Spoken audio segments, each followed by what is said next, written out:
tugboat, for its size, is the most powerful craft afloat. And the Star Tugs are the power behind the docks and waterways that make up the big city port.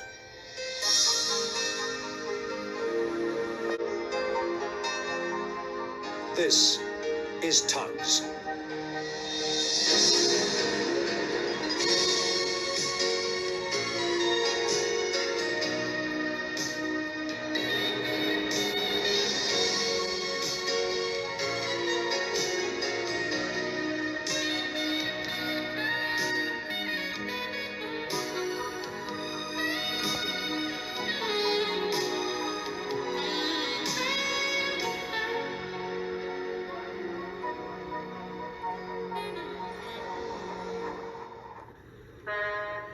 Big City Port was in the grips of a strange winter.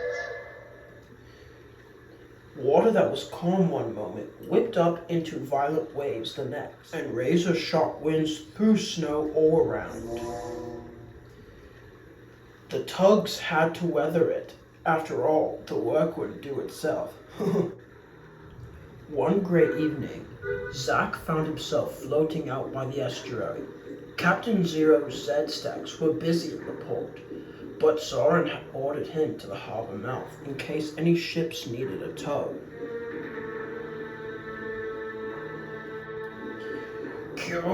Anyone would think he was captain. Well, at least he knows when to leave the big work to proper tugs. I like shipping shark. Too right.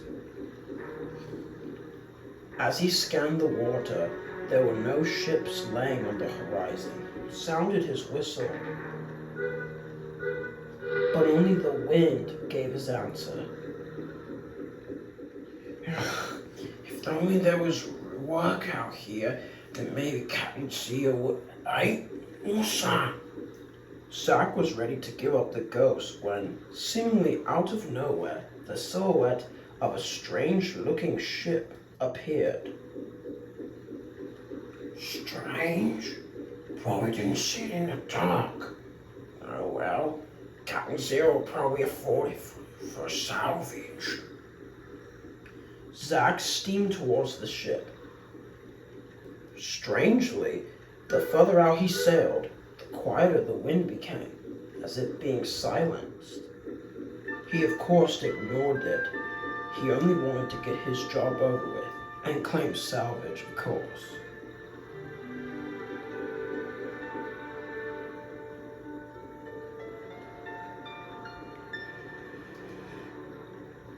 Ahoy there!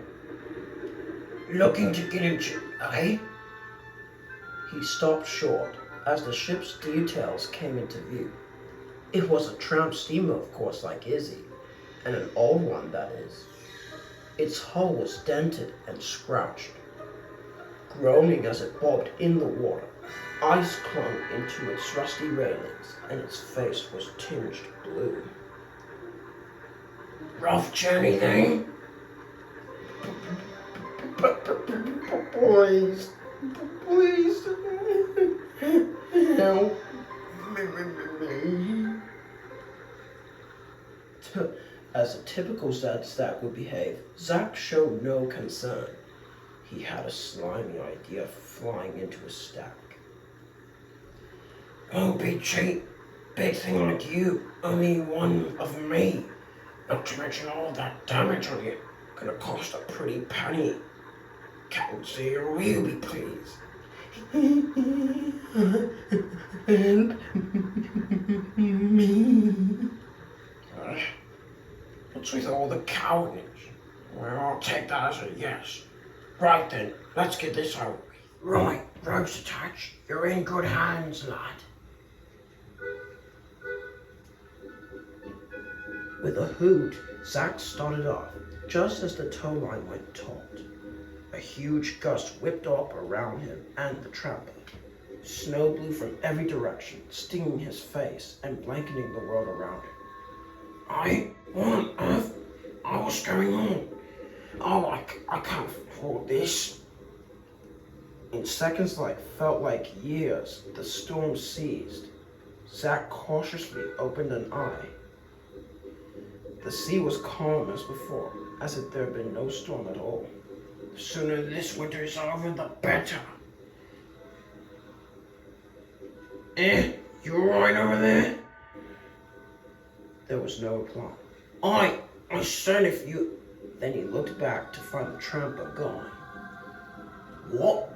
How on earth did... He stared at the horizon in bewilderment, and there, once again, was the ship's silhouette. That's some powerful wind, I suppose. Zack quickly steamed out to the ship. It stared at him with the same frightened look.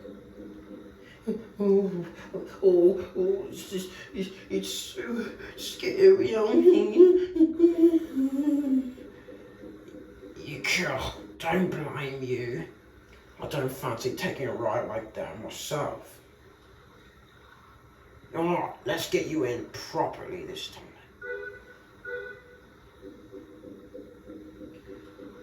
Quickly, he attached his tow line and began to tow the tramper in again. Then the wind kicked in. It was back and more violent than ever. The wind and snow swirled around him like a hurricane. Now Zack could feel something bumping up hard against his hull, cold and creaky. He didn't dare open his eyes. Not that he could say anyway, but it felt like ice. Ouch! What's the deal, eh? Oh, I can't keep up like this. I'll be rusty for sure. Oh, someone get us out here fast. All at once, everything stopped. Zack opened his eyes again. There was no snow or wind, strangely. He looked at the water around him and found no trace of ice. Stranger still, his hull was completely unharmed. That's strange. I should have a dent or two. Or even worse, then I'd be a fish's house. He stared wide-eyed at the horizon once again. What? Again? The mysterious ship was out in the distance. Zack finally lost it. What is the meaning of this? Is someone playing a joke on me? No, actually, I can't take this anymore. That ship is coming with me, even if it takes all night. It'll be my salvage if it's the last thing I know. Not worth the fight. I let this one go, my darling. It was very fortunate that Hercules had returned from an ocean-going contract. Yeah, none of your business, Star. You may be an ocean-going tug and all, but finders keepers. Yes, but I wouldn't try bringing that wreck in to stay afloat. And neither should you. You'll drive yourself mad, old boy. Oh, and why's that, Star? Because that ship is not of this world. Yeah, can't draw me away that easily. Oldest trick in the book. Didn't know you stars were so desperate for work that you'd resort to ghost stories. I don't believe in ghosts either, sweetheart. But bigger tugs than you and I have tried to tow that vessel in. Never succeeded anyway. But I've hazarded you've already gathered that. Not my fault. It's the weather. And what weather? It's calm as a clam. And yet, when you're near that ship... Alright then, go on. What do you know? No one knows for sure. The story goes that long ago, it became mirrored in heavy ice during a winter storm, damaged and stranded. Poor fellow was abandoned by its crew When they came back to salvage it, they found nothing. Some say, of course, that it was sunk. But Oh, it just kept appearing out at sea, ever damaged, begging for someone to help set it free. My ocean-going tug continued to look out at sea. Of course, I tried to help it into port. No honest tug would ever ignore a distress call. You've seen the liners I tow. That ship was a dinghy by comparison. No amount of strength in the world could ever bring that tramper in. Something always goes wrong, whether or not, and every time it does, the ship gets further and further away, taunting and baiting you. Tugs have never succeeded in trying to pull it in. Some wisely give up, others stubbornly keep on trying. But that mad desire to succeed only leads them to Davy Jones's locker. Ooh. I can't show it to him. Stop. Of course, if you zeros are really that desperate for work, you could try again, but I don't fancy having to tell Captain Zero he'll need a new harbor tug. You might as well make your home out here in the estuary. Toodaloo!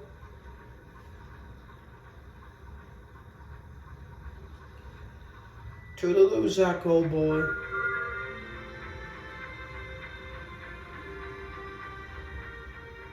Poor old Zach watched the ocean-going tug sail back home.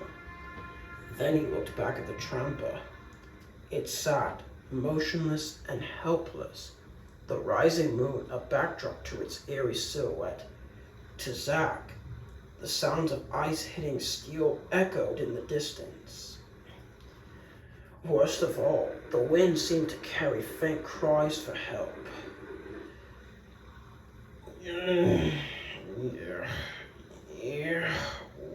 Well, forget it. Probably not worth that much salvage anyways. Hopefully Captain C will understand. I hope. One final time, Zach turned away from the mysterious ship and followed Hercules into port. The ship stayed where it was, floating aimlessly in the silent sea, though it didn't stay silent for long. Zach? Zach? Oh, where on earth is that dunderhead anyway? I told him to bring in ships. Captain Zero knows how much lazy crews we got. Eh? What's that? Well, he's lost. Captain Zero will be pleased with the salvage money that wreck brings in. Classic old set stacks, always wanting more money to please their captain and claim salvage for all. But sometimes pride gets in the way of coming to sense. But I wonder if Solon will come to his senses like Zach. Don't you?